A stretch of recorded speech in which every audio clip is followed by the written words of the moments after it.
Okay guys, I'm going to have a little chat with you about topic test 2. In order to navigate to topic test 2, you press on the assessment button. You scroll down to assessment 1, 10 topic tests, and then you select topic test 2.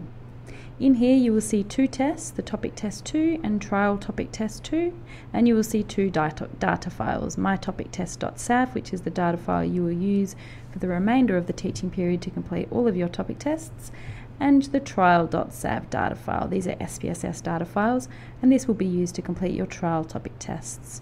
You also have a PDF printout of the trial topic tests if you want to have a look at the questions away from your computer, but you will need to submit your answers digitally like this. So you press, once you've pressed on your trial.sav data file and downloaded it and opened it, you can then start your topic test by pressing here. So you can see this test can be saved and resumed later. You do not have to complete it in one sitting. It's the same for all of the topic tests, trial or otherwise. And this, you can actually, you are allowed multiple attempts of the trial tests, not the other topic tests. So let's start a new submission. I've done this already. Let's have a look at our first question. I'll just pop this to the left. So our first question is, use the drop-down menu to complete the following sentence. The first person in my data set composts food scraps or does not compost food scraps. Now let's go and have a look at our data file. Here's our SPSS data file. There are two views. There's the data view and the variable view. In the variable view, you have all of your variables here. Hold on, let me scroll this way, sorry. Here's the name of all of your variables, and here's the label for each of your variables. The name can only be one word, so it's not very descriptive. The label will be accompany your variables when you produce any output.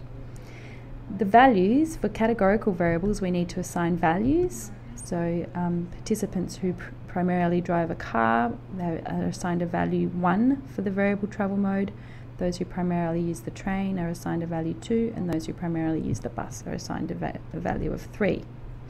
You can also set the type of variable it is. So a nominal variable is a categorical variable without rank, and scale is a metric variable. You also have the option of selecting ordinal, which means it's a categorical variable with rank, such as income bracket, low, medium, or high. Okay, so here's our compost variable. So do you compost food? We can have a look here to see how our values have been labelled. So a 1 is a yes and a 2 is a no. Another way of finding this out is in the data view. Here we have all of our participants here, and for each participant we have the values they have provided for each variable. So we can find our compost variable, and we can see that the first participant has said 1. We just saw in the variable view that 1 is a yes. Another way to find out is to press this button here.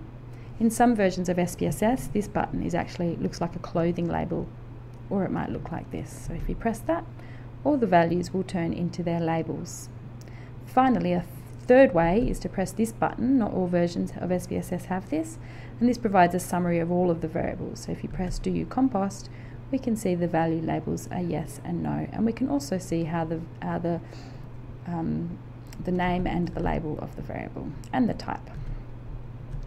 So our first participant says yes, they do compost food scraps. So we can say yes, we do compost food scraps. So the second question, the first person in, let me scroll down a bit. The first person in my data set has a weekly income of something dollars. Give your answer to a whole number and do not include the dollar sign. So here we can see income is 551. We need to make sure that's weekly income, not annual, because we were asked about the weekly income. We can see that it is. So the answer is 551 without the dollar sign.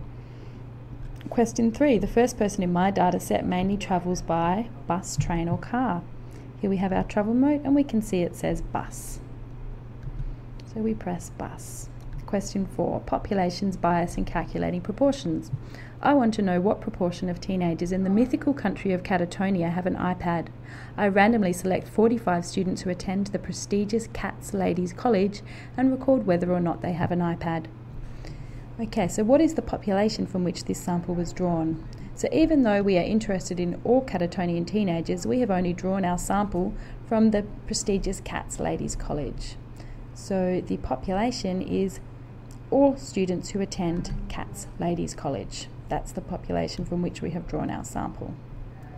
Question 5. If we want to draw a conclusion about all Catatonian teenagers, the sample is probably biased because the Cats Ladies College is not representative of Catatonian teenagers in general.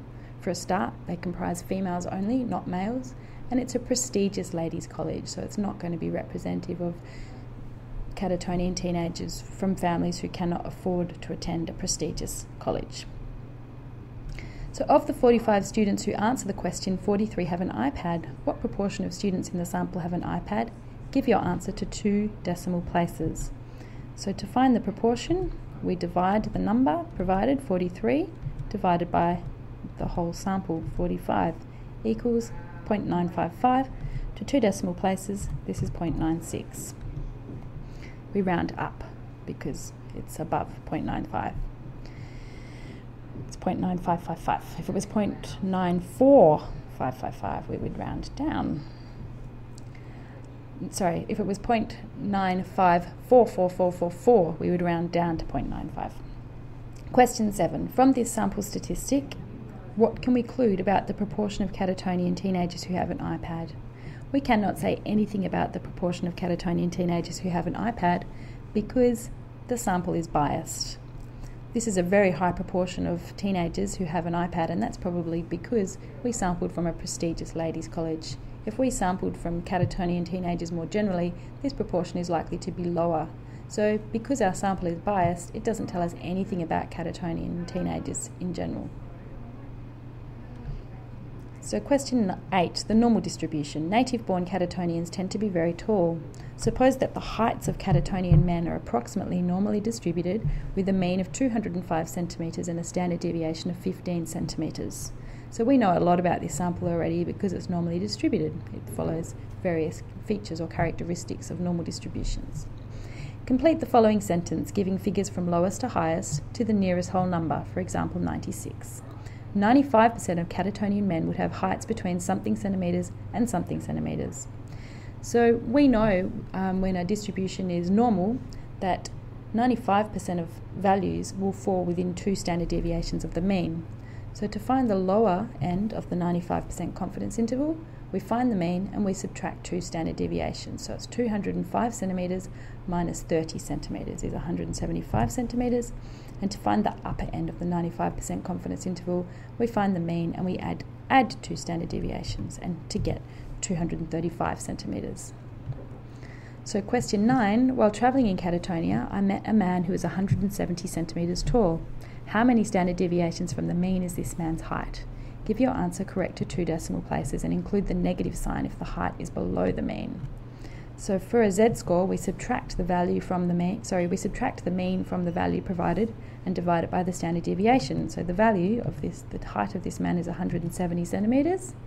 We subtract the mean for Catatonian height of 205 centimetres, and we divide it by 15, which is the standard deviation for the heights of Catatonian men.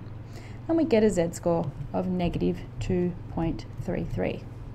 Now I knew that z-score was going to be lower than negative 2 because 170 centimetres is outside of the 95% confidence interval, and this interval is the interval within which all values 2 standard deviations below the mean will fall and 2 standard deviations above the mean will fall. So because 170 centimetres is lower than 175, I knew that this z-score was going to be lower than negative 2.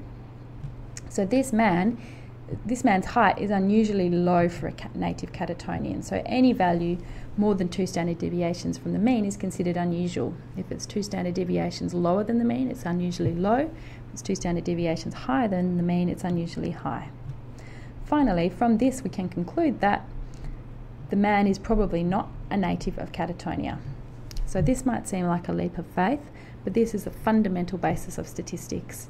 If a value falls beyond 2 standard deviations of the mean, we conclude that that value probably does not belong to that population.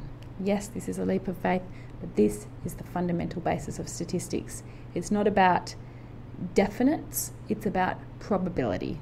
So because this man's height is really unusual for a native Catatonian man, we conclude that he's probably not a native Catatonian. And that's the end. Hopefully that was helpful.